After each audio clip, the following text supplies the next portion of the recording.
Hey guys, Baldwin4 back here again, and well, now I'm going to talk about next. I'm going to give my thoughts on the next newest Doctor Who episode, Flatline, and remember, spoilers ahoy. So, to me, this episode was decent. Uh, Most of the time, for this series, I've said, for this season, I've said most of the stories have just been okay, and only a few have been good. This one was just decent. It had some pretty good concepts, like the overall concept with the alien creature and what it does, and how it works is pretty interesting. Um, but there are some things I don't like. But first thing, let's talk about the plot. Basically, the Doctor and Clara land in. Well, they went to land somewhere, and they landed in Bristol, I think. And basically, they have a little bit of a dilemma as the TARDIS is getting smaller and smaller to the point where it's the size of a character options toy TARDIS. Yeah. So basically, um, Clara has to basically take on the role of the Doctor, and so she has to find out what's going on and basically restore power to the TARDIS so it can, get bigger and she can stop this alien menace. So basically, that's the whole point. Along the way, she meets some people, and they team up to work against this alien force. So yeah, it's pretty interesting. Okay, first thing, performances are again pretty good. Capaldi is he's great as always. He has some pretty good scenes in there. He's in the TARDIS the whole time. It's miniaturized and stuff, and he's walking around figuring stuff out. So it's pretty cool. Jenna Coleman is again really good as Clara. Of course, she's getting better. She's actually a character now, so that's pretty good. Not perfect, but still pretty good. She gets to when she gets to do all the doctory stuff. That was pretty fun. She's walking around with the sonic screwdriver and not zapping, so scanning things and all that, and she's the psychic paper, and that was pretty fun. I like that, and the performances from the other supporting characters was pretty good as well. There was I can't remember his name because just because. His name. Yes, sorry, can't remember. But this guy, anyway, he's there and he's helping out with them. He's helping them out and it's going. He was a pretty likable character. But there's this one scene where the aliens, cornering in on them and they have nowhere to escape. And he gets in the train and he gets away and he's driving the train, and then Clara comes up and she's like, "Oh, what are you doing?" And he's like, "Oh, yeah, I'm gonna ram him." And then she's like, "Oh, you'll die." And he's like, "Yeah, I know." And when I saw that, I'm like, "How?"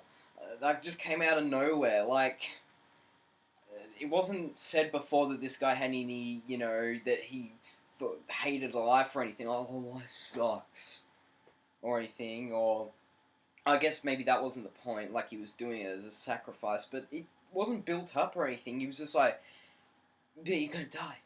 Yeah, I know. And he's just like, but anyway, it's alright because Clara is able to make it keep going with a hairband. I don't know. Tell me how that works. I really don't know. Maybe I missed something, but yeah. Um. So yeah, that was that. Now, for the actual aliens themselves, I have some good things to say about them and some bad things. First thing, the good things, the actual concept of them is pretty interesting. They're these 2D creatures that move around on the floor and the walls and all that. And the scene where they're in the house and they see the murals, and there's actually there's one that's the nervous system, one that's a microscopic image of the human skin. That was actually pretty interesting. I like that. And the way they move around is pretty cool. And they suck people into the walls and the ground. You see that policeman get sucked into the carpet. That was pretty cool. It was pretty good. And there was some good effects of the stuff melting away, like the chair and all that. It was really cool. The sofa. I mean, yeah, it was pretty good. And they're actually, when they go 3D, that was pretty cool too. Of course, it's all CG, and it's pretty obviously CG, but it has this really good, it has this really nice look to it. I don't know what it is. It's just this really good artistic design. They're like scribbles, and yeah, I don't know. I was kind of reminded of that scribble thing from Fear Her, which, by the way, sucks. I hate Fear Her. Just pointing that out. Just saying. Yeah. Anyway, yeah, they kind of like drawings or something, or paint. And that was kind of interesting that way they shuffled around. They were kind of like zombies, sort of, which was interesting. The thing I don't like about them was there's a part where they question. They're going to question and find out whether what they're doing is, they're doing it as, just experiment, just, trying to find out about us, or they're doing it, they're malevolent, maybe they're doing it deliberately to harm us or something. And of course, it turns out they are malevolent, which really, kind of generic. Would have been better if they were actually peaceful creatures or something like that, and they only came to study and they had no idea that they were harming humans or anything. It would have been more interesting, in my opinion, rather than just them being all, I'm going to suck you into the water. I just found that kind of, a little generic, if you ask me. There's some pretty good scenes, very nice atmospheric scenes when they're in the tunnels and they're coming through the walls and all that. And there was this really random scene how it picks them by number, and it's like it says, oh, it picks them by number, and it looks the guy's got 22, and he's next, and he gets sucked in the wall, and there's this cool scene where it's like he just looks like he's standing, and the camera moves, and he's like flat against the wall and painted to the ground. It was pretty cool. But then they just seem to drop that. Like, literally, it's like there, and then after that scene, they just drop it completely. They don't even follow up on it. It's just completely dropped from the story. It was like, okay, I guess we're not going with that anymore. I don't know, maybe I missed something, but I just don't remember them bringing that up ever after that. So, um, uh, yeah, another thing is that I'm trying to remember if there was another thing. Oh yes, one thing I was going to point out was the score by Murray Gold. Now Murray Gold scores for the most part. He can do good scores, but at the same time he can do some very just scores that don't really fit. And this was one of those episodes where it didn't fit. It did not at all kind of fit what was going on. It was like, when they're running around, it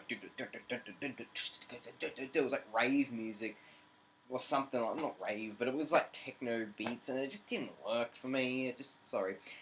And there's this one scene where Clara and the guy, I can't remember his name, they're inside the house, and there's, stuff going on, and, the creatures are leaking through the ground, the walls and all that, and they're coming them, and they're coming to get them, and they're in this, the suspended chairs and the chains on the ceilings. They sit in that, and then while they, in it, Danny calls up Clara, and the whole time she's kind of like, oh yeah, I'm fine, yeah, nothing, and she's obviously all panicking and all because of the stuff, and I was like, for me, that completely ruined any tension that scene might have had. I guess you could say, oh, it built tension because Danny doesn't know what's going on and all that. I'm like, no, for me, it just completely took me out of the moment. For me, it was just just going, oh, yeah, just, yeah, I'll call you back, yeah, love you, bye, yeah, all that. It was like, really just didn't work for me. Just really, I would have preferred if that didn't happen. I just wish we could go an episode without Danny. And speaking an episode I wish we could go without, but I guess we have to bring it up now because it's near the end of the season, is Missy. Now, we see at the end of the episode, Missy is, like, in, I guess, the Promised Land, and she's using an iPad. Yeah, she uses an iPad. Why? I really don't know.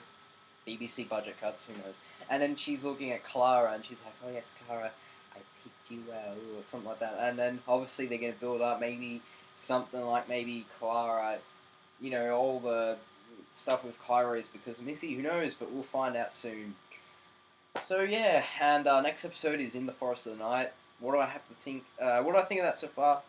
It looks a little kind of generic Moffat fairy tale story, whimsical, whimsy. It just seems very, just looks very average. It's got looks like it has some pretty meh child actors in it. Just very kind of crappy child actors, if you ask me. But you know, I don't know. It looks alright. Yeah, so those were my thoughts on the new episode of Doctor Who Flatline. So, I'll see you next time, and I'm going to press this stop button right now. See you next time.